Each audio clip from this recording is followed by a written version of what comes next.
समीना दिलाई करके एक प्रोफेसर इस यूनिवर्सिटी की है जिन्होंने लॉ थर्ड ईयर के स्टूडेंट्स को एक ऐप खोलने का, लोड करने का, इस तरह की बातें की। फिर उसके बाद नेशनैलिटी और जाति के ऊपर जाना, लव जहाद की तरफ उनको ले जाना, ये सब बहुत गलत है। एक फॉर्मर प्रोफेसर DU के जो यहाँ पर लगभग 2-2.5 महीने पहले एज अ स्पीकर आते हैं और वो यहाँ पर आके सुसाइड बॉम्ब की बातें करते हैं। आपकी तरफ से क्या, महिलाओं की तरफ से क्या कार्रवाई की जाएगी? यूनिवर्सिटी से या DGP से मिला जाएगा? इस हरियाणा के सोनीपत में स्थित जिंदल यूनिवर्सिटी हमेशा सुर्खियों में रहती है। आज हरियाणा महिला आयोग की चेयरमैन रेणु भाटिया आप जिंदल यूनिवर्सिटी पहुंचे थे, क्या कोई कंप्लेंट मिली थी या किसी की शिकायत पर जिंदल यूनिवर्सिटी का दौरा करने पहुंचे थे? पिछले 3-4 दिनों से मेरे ट्विटर अकाउंट पे बहुत सारे टैग आए और बहुत बच्चियों ने हमारे से सहयोग और इस तरह की बात को लिया, जिस वजह से आज यूनिवर्सिटी का दौरा करने पर हम मजबूर हुए। और दुख है कि ये दौरा ऐसी बातों से जुड़ गया जो देश में, ख़ासतौर से हरियाणा में, ख़ासतौर से पढ़ाई के क्षेत्र में, यूनिवर्सिटीज़ में नहीं होनी चाहिए थी। समीना दिलाई करके एक प्रोफेसर इस यूनिवर्सिटी की है जिन्होंने लॉ थर्ड ईयर के स्टूडेंट्स को एक ऐप खोलने का, लोड करने का, इस तरह की बातें की। वो एक डेटिंग ऐप है जो बहुत पर्सनल होती है और उसमें बहुत सी ऐसी बातें, और उसके बाद बात करते करते बॉडी शेमिंग की बातें, किसी को पर्सनली बॉडी शेम करना, फिर उसके बाद नेशनैलिटी और जाति के ऊपर जाना, लव जहाद की तरफ उनको ले जाना, ये सब बहुत गलत है।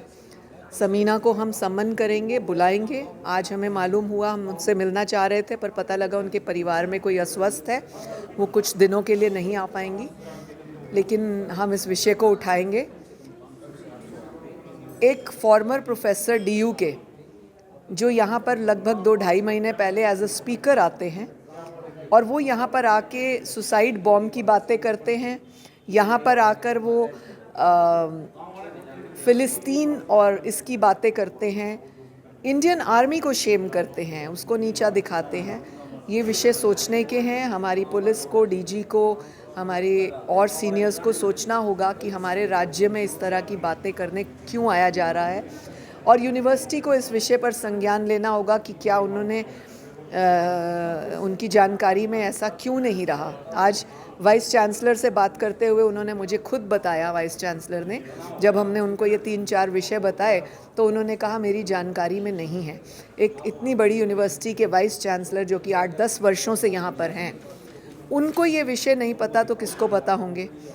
1 नवंबर को उनकी यूनिवर्सिटी में एक कैंडल मार्च होता है जिसमें एक लड़की, मेरे ट्विटर अकाउंट खोलेंगे तो उस पर लोडेड है, वो लड़की खुलेआम फ़िलिस्तीन और हमास, भारत की वजह से ये वो इस तरह की भाषा का प्रयोग कर रही है। क्यों है?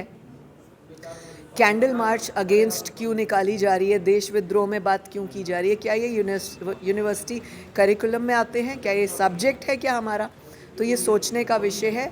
इसमें जिंदल यूनिवर्सिटी को ज़्यादा सोचना होगा कि उनके कैंपस के अंदर, गेट के अंदर, मुझे पता लगा मीडिया अलाउड नहीं है अंदर। आज भी मेरे साथ केवल 1-2 लोग आए क्योंकि मैं गई थी। आप कैंडल मार्च की कर रहे हो, हमने भी बात करने की कोशिश की थी पर VC और जिंदल यूनिवर्सिटी के उच्च अधिकारियों ने इसको मना कर दिया था, ऐसी कोई गतिविधि हमारी तो यहाँ। आप मीडिया के लोग हैं, आप इस बातों को आगे बढ़ाएं, फैलाएं, आप बोलिए, ऊपर तक पहुंचाएं और बार बार रिपीट करें, क्योंकि मेरे और आपके बच्चे यूनिवर्सिटीज़ में बॉम्ब अटैक कैसे किए जाते हैं। वाइस चांसलर हो, कहीं यूनिवर्सिटी का बचाव तो नहीं कर रहे हैं? अगर वो कर रहे हैं तो वो गलत कर रहे हैं, ये सोचा जाना चाहिए। ये मीडिया की भी जिम्मेदारी बनती है। हमारे साथ साथ एक कमीशन के नाते बेटियों को कोई नुकसान ना हो, उसके ऊपर मैं काम करूंगी, लेकिन मीडिया का सहयोग चाहिए मुझे कि अगर हमारे देश के युवा के साथ इस तरह से होता है, उनको यूनिवर्सिटीज़ में आके लव जिहाद बताया जाता है, उनको यूनिवर्सिटीज़ में आके बॉम्ब, सुसाइड बॉम्ब बताया जाता है, उनको इंडियन आर्मी के खिलाफ किया जाता है, तो यहाँ से क्या जाहिर होता है? और यूनिवर्सिटी के वाइस चांसलर या यूनिवर्सिटी के ओनर्स इस बात को डिनाई करते हैं कि उनको पता ही नहीं, तो वो यूनिवर्सिटी में क्या कर रहे हैं? आपकी तरफ से क्या, महिलाओं की तरफ से क्या कार्रवाई की जाएगी? यूनिवर्सिटी से या DGP से मिला जाएगा इस पूरे मामले में? इस विषय पर मेरी एडवोकेट्स मेरे साथ थी, वो DG से मिलेंगे हम लोग, और जो सिक्योरिटी पॉइंट ऑफ विषय हैं वो किए जाएंगे। समीना को हम सम्मन करेंगे जब उनके परिवार का वो ठीक हो जाएगा, 2-4 दिन रुक कर हम उनको सम्मन करेंगे। और हमने वाइस चांसलर ने जब कहा कि मुझे ये नहीं पता था, तो हमने कहा हमें लिखित में भेजिए कि जो DU के फॉर्मर प्रोफेसर आपके यहाँ आकर ये भाषा का प्रयोग कर गए हैं वो आपको नहीं पता था और आप उनके खिलाफ कार्रवाई करेंगे। और अगर आप नहीं करते तो फिर हमें आप लिखित दीजिए, हम करेंगे। देश विद्रोही गतिविधियाँ पूरे देश में कहीं नहीं होनी चाहिए। आप अपनी युवा पीढ़ी को खराब कर रहे हैं, ये क्या कर रहे हैं आप? क्या इस बीच पूरे मामले पर हरियाणा के मुख्यमंत्री से भी बात की जाएगी? हाँ, इस विषय पर ज़रूर की जाएगी क्योंकि ये देश के बच्चों के भविष्य का सवाल है। देखिए, हमारे साथ हरियाणा की चेयरमैन रेणु भाटिया, जिनका कहना है कि पूरे इस मामले पर हरियाणा के मुख्यमंत्री DGP से वार्तालाप की जाएगी और जो एक प्रोफेसर थी उसको सम्मन भेजकर बुलाया जाएगा। सोनीपत से पवन राठी, हरियाणा तक।